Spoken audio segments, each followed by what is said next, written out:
수강생 여러분 안녕하세요. 지난 시간에는 전쟁 발발과 방위 수송의 전개에 대해서 살펴보았습니다.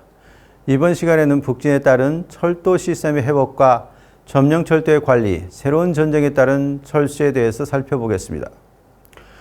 유엔군의 인천 상륙 작전이 9월 15일 감행되는 것에 맞추어 제8군은 총반격을 가해 북한인민군 제1군단의 퇴로를 차단함과 동시에 점령 지역을 잇따라 탈환하였습니다.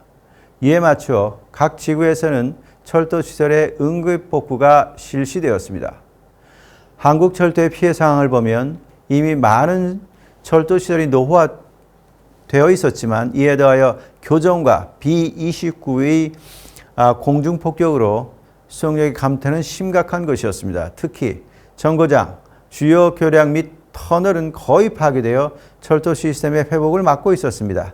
전쟁 전에 이미 개시되었던 석탄 수송 노선의 건설도 공사 도중 피해를 받았으며 남한에서 유일하게 전력화되어 있던 구간의 단기, 풍기간 송전시설도 잿더미가 되었습니다.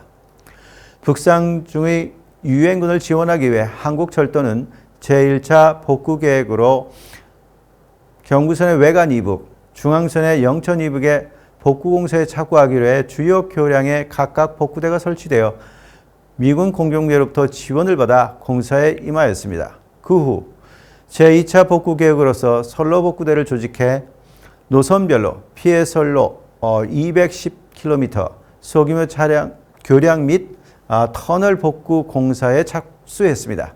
이외에도 각 현장에서 시설 복구가 시작되어 단거리 열차의 운행도 가능해졌습니다. 전쟁이 종결되면 나머지 구간에 대해서 철도 복구 5개년 계획을 수립해 완전 복구하기로 했습니다. 작전 수행상 가장 중시된 경인선과 경부선의 응급공사에 주목해보면 경인지구의 복구를 위해 선발복구대가 선박으로 보내져 사건 잔류 직원과 함께 기관차의 수리와 선로 복구에 착수하여 19일에는 인천 부평간을 운전을 개시할 수 있었습니다. 수원지구에서는 잔류 직원이 버려진 차량을 모아 25일에는 기관차 3량, 화차 30량을 정비해 유엔군의 지령에 따라 열차 운행을 개시했습니다. 이러한 복구 작업이 경부선의 연선에서 거의 동시에 이루어져 낙동강 외관 대교가 10월 5일에 가교 형태로 개통되자 그 3일 후에는 열차가 서울 부산간을 운행할 수 있었습니다. 비난 철도 기간에 복귀도 시작되어 10월 8일에는 교통부 본부와 용산지구의 각 기관이 복귀하여 동월 16일에는 교통부 직제의 전시 편제를 전쟁 이전으로 복원시켰습니다. 또한 조선 최대의 서울 공작청이 거의 완전하게 파괴되었기 때문에 귀속 재산이었던 용산 공작소와 조선 차량을 국유하여 각각 영등포 공작창과 인천 공작창으로 편입했습니다. 이에 맞추어 제3철도 수송사령부도 대구에서 용산으로 이동해 교통부 청사 내에 사령부실을 두고 간부 30명으로 구성된 제25 수송통제부가 배치되어 수복지구의 철도 수송을 통제했습니다. 나아가 11월 14일에는 여객 운송 조정과 소화물 및 화물 운송 조정이 실시되어 우선순위에 따른 승차권의 발매가 이루어지고 화물 취급도 생활필수품 등의 한정에 그 스탁이 이루어졌습니다. 한국철도는 약 4개월 만에 원래의 철도 시스템을 복구하였지만 직원 전체에서 피난할 수 있었던 직원은 30% 정도에 지나지 않았던 만큼 북한의 점령하에서 물러나게 된 내부 기율을 확립하지 않으면 안 되었습니다. 북한의 점령 정책을 보면 교통성 부장의 지휘하에 수백 명의 공작대가 진주해 교통기관을 접수해 각 철도국은 철도관리국으로 개칭하였습니다. 주역과 사무소에는 정치공작대가 현장 기관의 책임자로서 임명되어 각 직장에는 관리위원회가 잇따라 조직되었습니다. 전쟁 이전에 축출되었던 전평계의 직원이 전면에 등장해 대부분 잔류 직원을 출근시켜 개별 심사를 실시하고 채용 가능한 사람은 교통성 직원으로 채용하였지만 그렇지 않은 사람은 철도 복구대로서 인력 동원했습니다. 이것에 대해 한국철도는 수복 후 단호한 행정조치를 취했습니다. 1950년 10월 15일 조사위원회 및 심사위원회를 설치해 부역 행위가 인정되는 경우 그 경중에 따라 감봉견책, 면직, 정직 등 징계를 하였습니다. 당시 면직자는 172명에 이르렀습니다. 이제는 반대로 유엔군의 북진에 따라 확보되는 북한 지역의 점령철도를 관리하기 위해 한국철도는 10월 11일 이북 점령 지역에 대한 교통행정조치 계획을 수립해 교통부 파견대를 보냈습니다. 파견대는 파괴시설의 복구와 더불어 군사성을 담당하여 북한을 완전하게 점령한 이후 남한과 동일하게 철도국, 해사국, 공작창으로 재편될 예정이었습니다. 점령철도의 운영을 위해서 직원 32,750명이 요청되었지만 한국철도는 전쟁 이전에 33,071명으로부터 9.18 탈한 후에 23,149명으로 30%나 오히려 감소했을 뿐 아니라 보급선이 늘어날 요원은 현저하게 부족했습니다.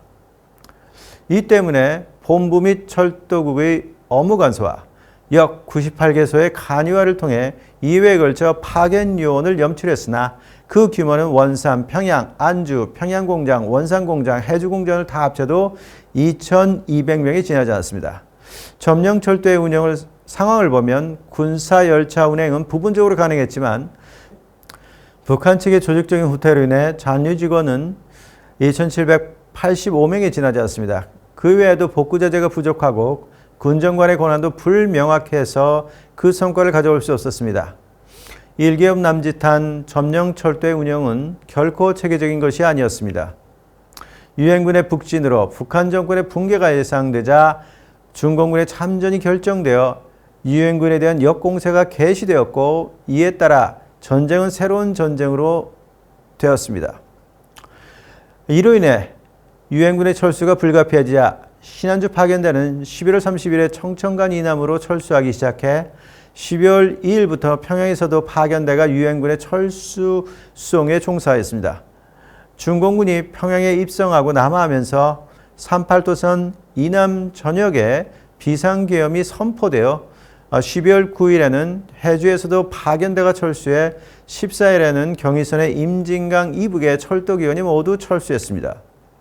중공군은 인해 전술을 통해 작전의 주도권을 잡으면서 38도선 이남 지역에서 신령 공세를 감행했습니다. 이로 인해 비전투원의 피난이 공고되어 한국철도는 다시 서울에서 대규모 후퇴 수송에 임하게 되었습니다. 12월 30일 시점에 서울 시민 84만 명을 피난 수송했습니다. 서울의 방어도 결국 어려워졌기 때문에 1951년 1월 3일 서울 철수가 결정되어 한국철도는 전투부대를 포함해 나머지 시민 및 물자의 피난 수송을 담당하였습니다. 이 시기의 수송 실적을 보면 객차 3,300량으로 주둔병력, 화차 32,800량으로 군용품 전부, 각종 차량 7,180량으로 피난민 126만 7천명, 화차 6,300량으로 19만 톤의 민수품이 피난수송된 등 초인적인 기록을 남기게 되었습니다. 이러한 피난수송은 전반의 무계획적인 후퇴로 인해 많은 자재와 시민이 인민군의 수중에 떨어진 것을 교훈으로 삼은 것으로 후송할 수 없었던 물자는 조직적으로 파괴되었습니다. 한국철도의 내부 직원 또한 교통부 본부는 다른 정부 기관과 함께 부산으로 이동하고 1월 5일에 서울철도국 임시본부를 철안에 설치했습니다.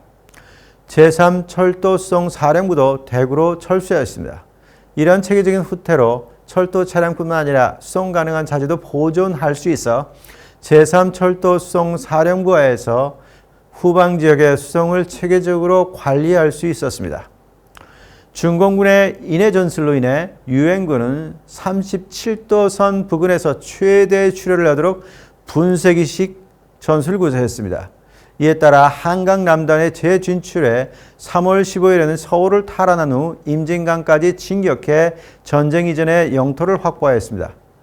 이후 북한인민군과 중공군의 춘계 공세가 있었지만 전선은 38도선 근처에서 굳어졌습니다. 이에 따라 서울철도구 관내를 중심으로 전제시설의 복구가 신속히 이루어졌습니다. 미군 공병부대, 제3철도수송사령부, 교통부 3제에 의한 현장 조사가 이루어진 다음 업무가 분담되어 복구 공사가 실시되었습니다. 이에 따라 교통부는 1951년 2월에는 시설국정에 지휘하여서 기존의 복구대를 대신해 교량, 판형, 궤도, 건축, 수도, 전차대 등 광범위한 공사에 종사하는 새로운 철도시설 복구대를 설치해 응급복구에 임하였습니다. 그리고 2월 초 수원 이남의 수송시설이 응급복구되어 15일에는 수원까지가 개통되었습니다. 이렇게 해서 일일 수송 능력을 1000톤까지 회복하자 18일에는 전초기지인 수원으로 운수반이 파견되어 서울 공략전을 위한 보급에 임하였습니다. 서울이 탈환되고 나서는 서울철도국 임시본부가 영등포에 전진하여 경인선의 개통이 이루어졌습니다.